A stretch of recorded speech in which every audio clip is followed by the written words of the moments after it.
coverage of the National League Division Series is presented by Budweiser. And today, from the home of the 14-time division champion Braves, it's Game 1 of this best-of-5 division series. The two-time wild-card champion Houston Astros won this matchup a year ago, taking it to the limit, and Atlanta and Houston are set for a rematch in 2005.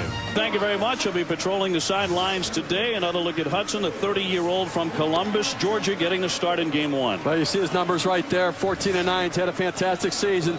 He's a ground ball pitcher. 54% of the outs that come from the ground ball off of that split finger fastball. And allows very few home runs. He will keep it in the yard.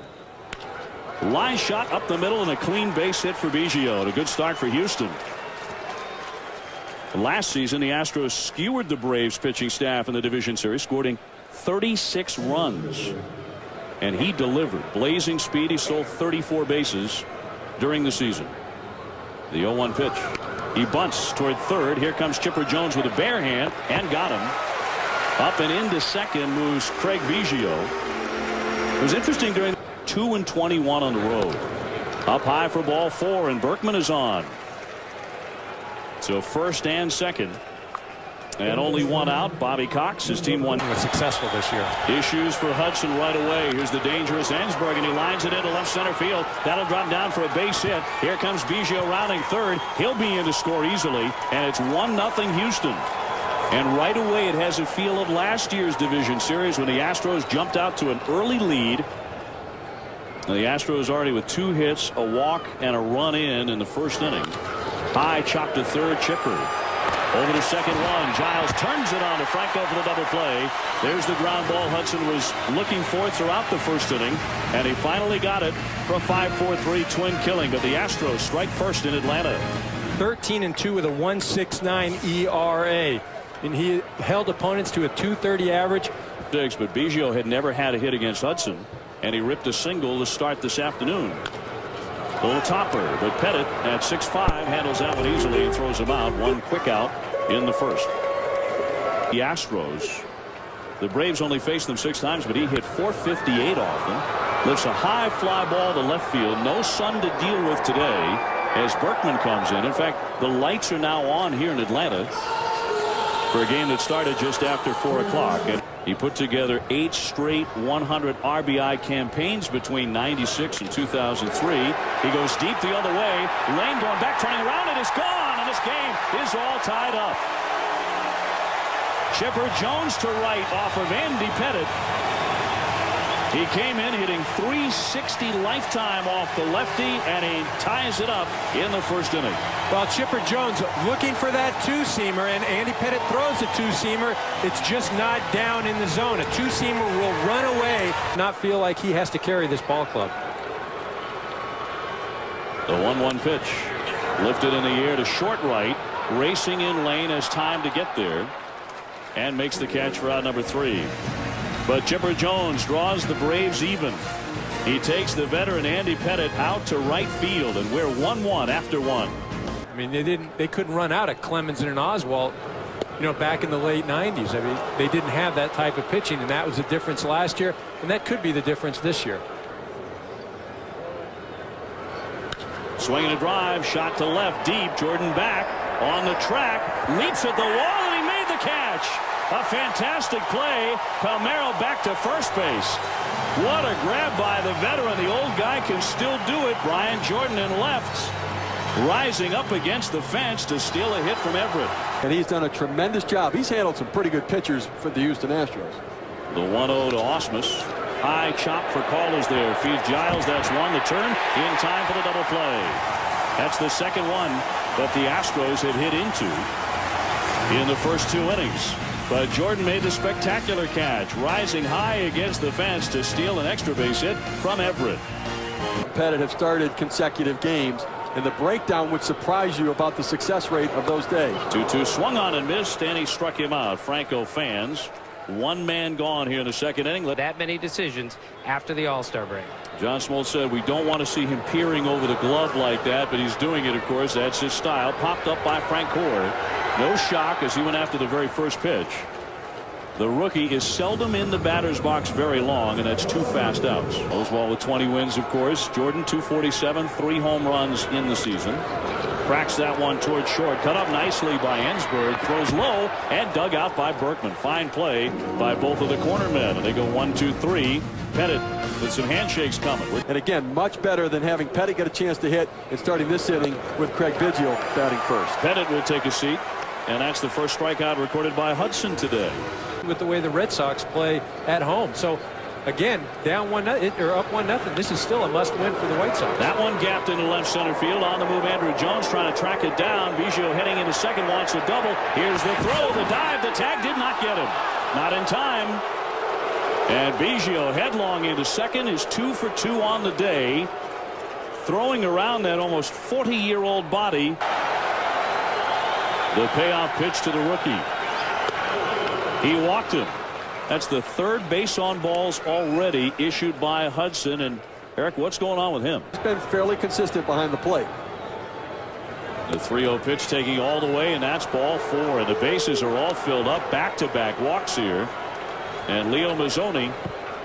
Phil Garner said for the game, I'm mix and match. I go with my gut. This situation, chance to blow this open. Look for Ensberg to be swinging.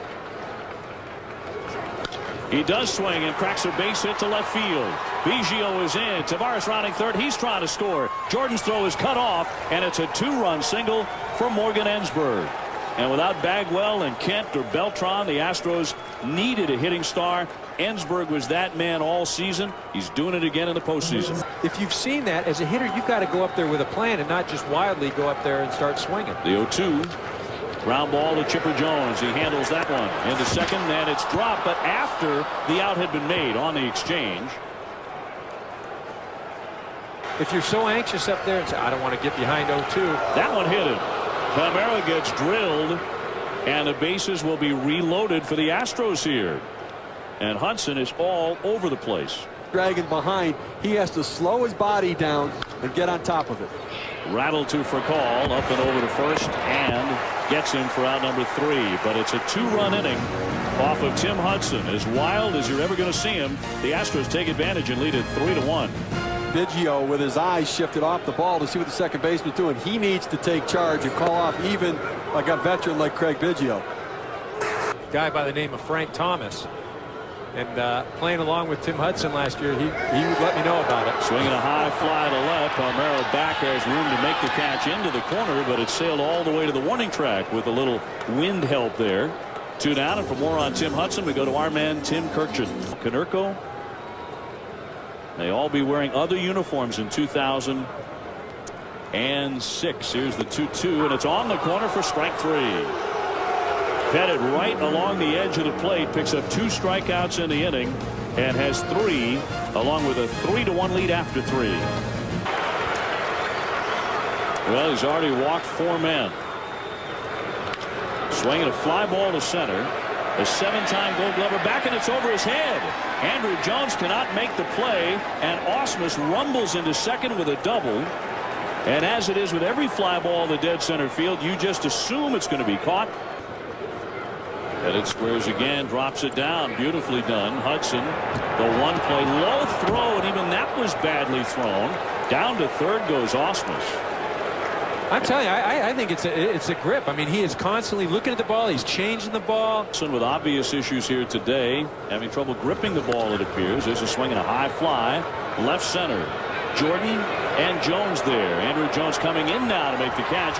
Here comes Ausmus. The throw to the plate sails by. And another run in for the Astros. They lead it 4-1. Biggio coming through again with a sac fly and an RBI. High chop, leaping up to get it, Chipper Jones. And the side is retired. But for the 3rd inning in the game, of the 4th time today, the Astros are on the board to lead it 4-1 in Atlanta. Older brother Brian, who led the majors in walks this season, tries to get his San Diego Padres into the win column in the playoffs. That one flat into left center will drop down for a hit. Giles wants 2. Here's the throw to second. He dives, collision, and he's safe. A double for Giles. And that's the aggressive jump start you were talking about, Steve. Giles was. If he's out right there, this whole place is deflated, and the last thing you want to do is just give away outs. Knocked out of the comebacker. Pettit glanced at second, fires on to first to get Chipper Jones as Giles holds. you're right. If he's out, you don't want to run into it. It's like what Vladimir Guerrero did the other day. Swinging a high fly ball center field. Tavares backing up. Track, wall, and she's gone. Andrew Jones strikes. A 2-run shot for Atlanta.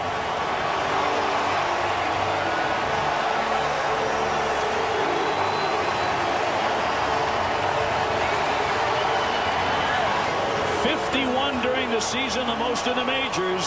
He came in a bad slump. Apparently, Andrew Jones is out of it.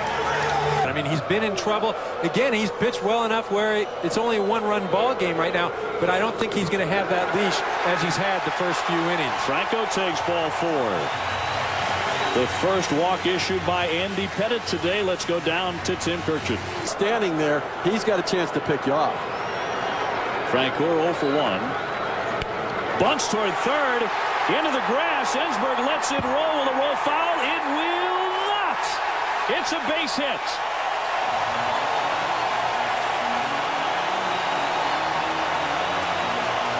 When their number are called to stand up and deliver. Well, they're all so mature. Hot shot down to get it. Everest. Division 1 on a first double play. Pettit gets the ground ball he needs for a 6-4-3 inning ender. But Atlanta jumps right back in it. They've done it this way all year with Andrew Jones, the MVP candidate, going yard. Himself down a little bit. He's got his arm in a better slot. See if he can get his release point. High fly, well struck to left. There's Jordan backing up to the track and has it for the out. As Berkman makes his first out of the day after 2 free passes. You say raising the intensity level of their dugout and the guys on the field. Bobby Cox, it's one of his things he does over the course of the season. He'll bark and try to get his team into the game. This pitch, this inning, this game. Hudson has seemed to regroup a little bit, and right after they score, comes out and has a 1-2-3 inning. And he strikes out Ensberg and Lane back-to-back to get them 1-2-3 here in the 5th. Astros 4, Braves 3 in the middle of the 5th in Atlanta. Game 1.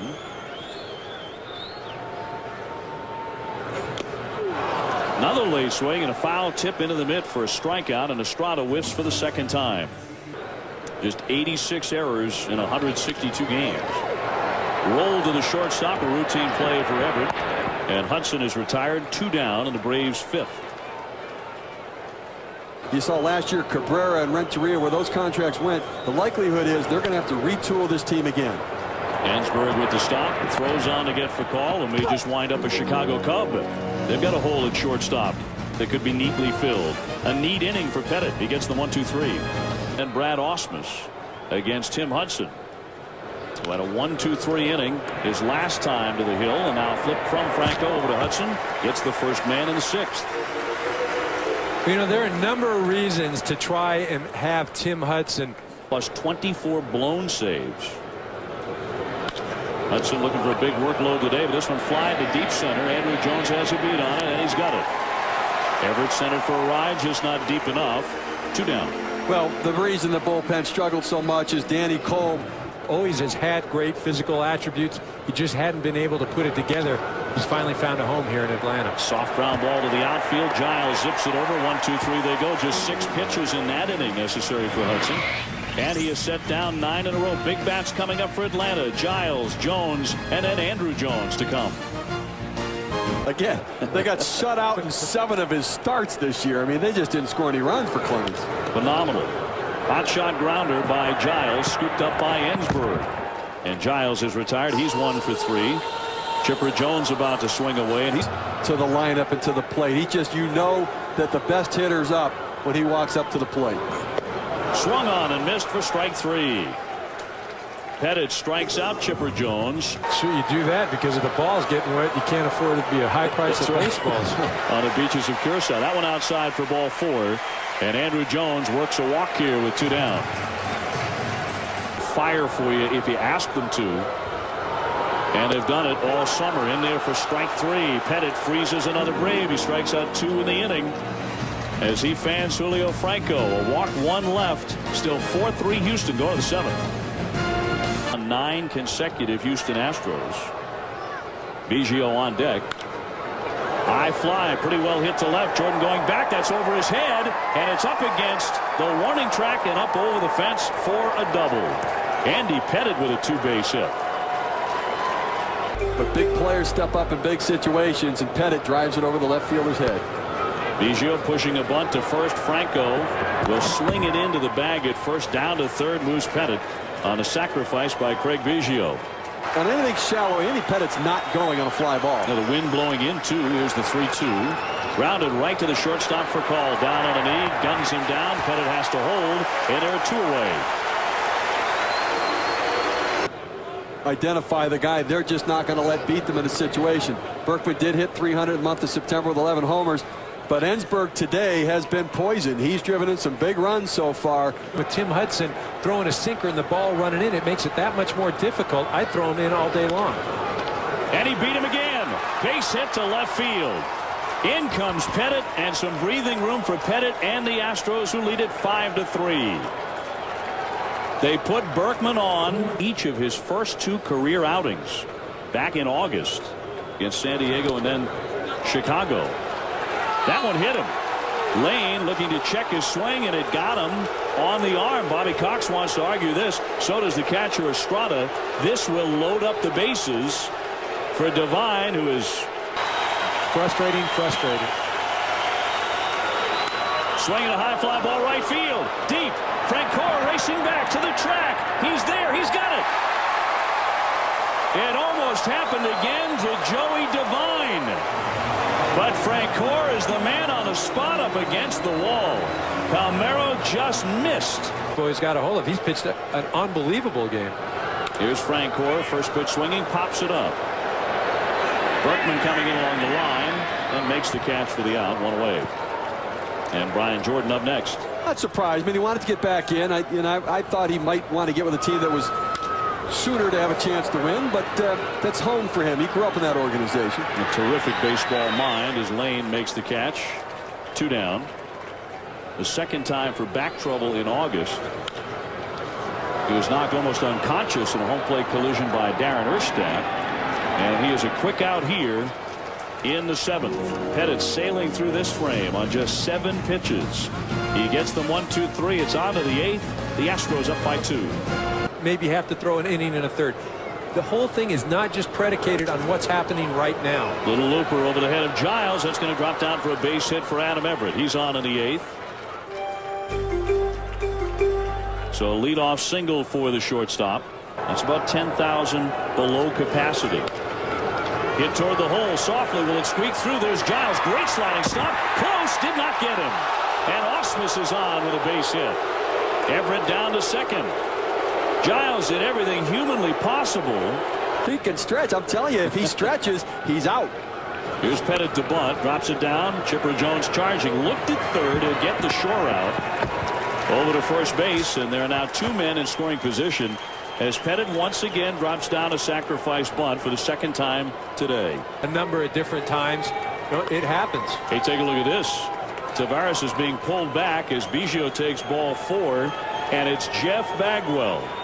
Bats down the stretch. The power isn't there like it used to be.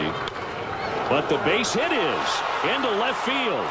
A clean single to bring in a run to make it 6-3. So Garner finds the perfect spot to use Bagwell. He rips one by Chipper Jones. The owner's delighted, and the Astros are up 3 in the 8th inning. And another chance. Cut on and missed, and Berkman strikes out swinging. 2 men out.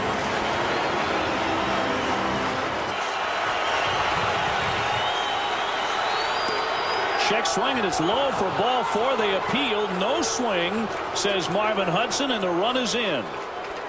A bases loaded walk to make it 7-3 Houston. Best pitch. It's already a 6-3 ball game. Here's Jason Lane. That one underneath the Estrada to the backstop. Here comes another run. Biggio in to score. That makes it 8-3. And the runners move up to second and third as well. A wild pitch. Orlando Palmeiro will step in a moment, and he'll be the 9th man to hit in this inning, which so far is a 3-run 8th for Houston. They lead at 8-3. Well, and as we've discussed, it's not just about today's game. It's about the series. Little looper toward left coming in. Jordan, will he get there? No. It drops down for a hit. 2 runs will score. And indeed, the Astros have busted it wide open in Atlanta. They lead it 10-3. You should be able to make the plays. They gave him too many free passes today, and it's come back to haunt them. The Astros, and yet another walk here as Everett takes ball for the 9th free pass delivered by the Braves. At the time, it doesn't seem big, but that thing has come back to bite him.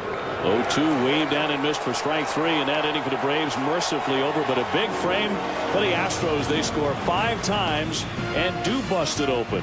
Up now 10-3 out of Richmond Hill, Ontario, Canada, and with a name like Orr coming out of Canada, you better wear number 4, and he does. Palmeiro closes and gets to it. 1 man out in the 8th. Keeps pumping you up, giving you opportunities to succeed, and they end up doing it for him. Little blooper, that's going to find a home in left field. A soft single for Furcal, but he's on for the first time today. And make the first strike in game 2. Inside got him, and also got the umpire. So a double hit there on that pitch. Got a piece of Giles and Joe Brinkman. Starters and their ability to go deep into the game. 1-2 fly to deep dead center. Bruntlett backing up on the run to the track, and it's off the wall. It bounces back to him. How about this foot race? Furcal coming on in. Giles was right behind him. That's an RBI double for Chipper Jones, his 2nd RBI of the day, and that makes it 10-4. And very nearly a 3-run homer. Behind 0-2 to Wheeler, who strikes him out on the swing and a miss. 2 gone in the Atlanta 8th. But the pitching is what's carried this team. And Jerry Hunsaker, this is his club out there playing right now. 1 hop, skips to Biggio. Plenty of time to get Franco's side retired. The Braves get 1 more run, but there's still 6 down as we go to the 9th in game 1. In Atlanta, they won that 12-3. Rattle to the shortstop for call with a great arm of his and plenty of time to get Vizcaino 1 out. And anything you miss in that game will get you to Chicago once we're done here at Turner Field. And Biggio is out, 2 down here in the 9th inning for Houston. Pitcher, and he can dominate a series. And so often the wild card team, the Braves have to play the wild card. They've had to play like a house of fire just to get in. They're a hot team coming on into postseason play. Bruntlett strikes out. We go to the last of the 9th in Atlanta. A big lead for Houston. 2nd and 3rd, or a couple of guys on base. You know, that's something this Braves offense is going to have to do. Fly to right, lane on the run, won't get it. It's into the alley and up against the fence. Francoeur into 2nd. Now he's heading for 3rd, and he will reach 3rd base with a triple.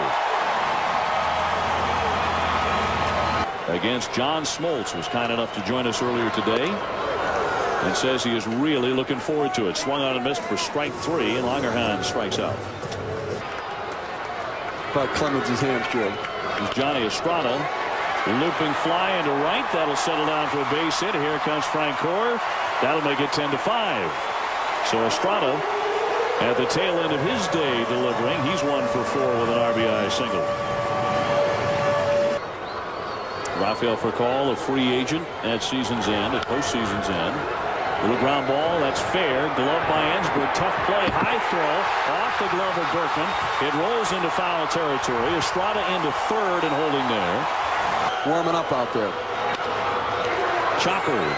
Vizcaino. The 2nd one on the 1st. Double play. He held the bag, and that will do it. The Astros have taken game 1 by a final score of 10-5. So for the 2nd year in a row, the Astros, the wild card champs, come to Atlanta and beat up on the Braves to take the first game in the series. Well, this series certainly isn't over after game 1.